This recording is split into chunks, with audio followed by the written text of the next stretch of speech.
আসসালামু আলাইকুম। আমি আজ রংপুর শহরের 15 নং ওয়ার্ডের দুর্গাপুর গ্রামে এসেছি।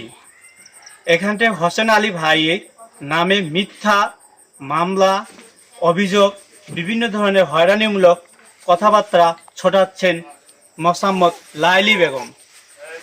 হোসেন আলী জবানবন্দিতে তিনি বলবেন তার মন্তব্য। ওদের সঙ্গে তো আমার কোনো ঝগড়াঝাটি নাই, কিন্তু ঝগড়াঝাটি হয়েছিল অন্য পরিবারের সঙ্গে। কিন্তু দেখা যাচ্ছে যে ওরা আমাদের উপরে শুধু দোষারোপ করিয়া যে আমাদেরকে হয়রানগুলো করতেছে, যে মিথ্যা কেস মামলা এগুলোর মধ্যে আমাদের জড়াইছে, যে আমরা ভাবতেও পারি নাই যে ওরা এরকম ধরনের কাজ করবে। এবং মনে করেন যে মিথ্যা এরকম অভিযোগ দেওয়ার পরবর্তীতে পুলিশ প্রশাসন দিয়ে আমাদের তো বাসায় মনে করেন যে খুব যন্ত্রণা হয়ে গেছে।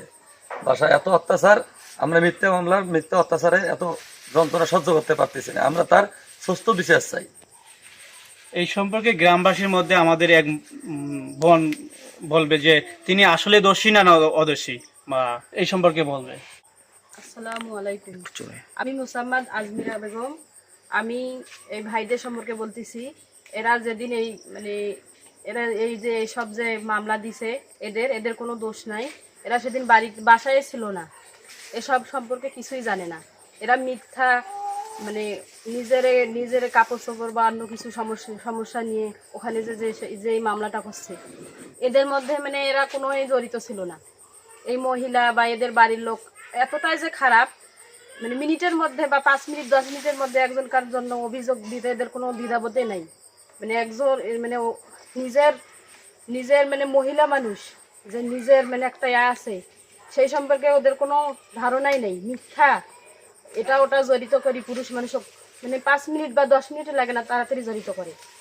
এই যে অভিযোগটা দিছে যে এটা কোনো পক্ষেই সম্ভব নয়। এখানে গ্রামের অনেক লোকেই ছিল, আমি ছিলাম। সামান্য অন্যদের সাথে এদের সম্পর্ক ঝগড়াঝাটি ছিল, কিন্তু এরা এতে কোনো জড়িতই ছিল না।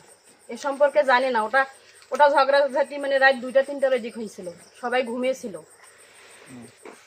বোনের কথা সম্পর্কে আমরা বুঝতে পারলাম যে লাইলি বেগম হোসেন আলী এবং হাকিম ভাই নামে বিভিন্ন ধরনের মিথ্যাচার ছড়িয়ে মামলা মোকদ্দমা বিভিন্ন হয়রানিমূলক স্বীকার করাচ্ছেন তাদেরকে।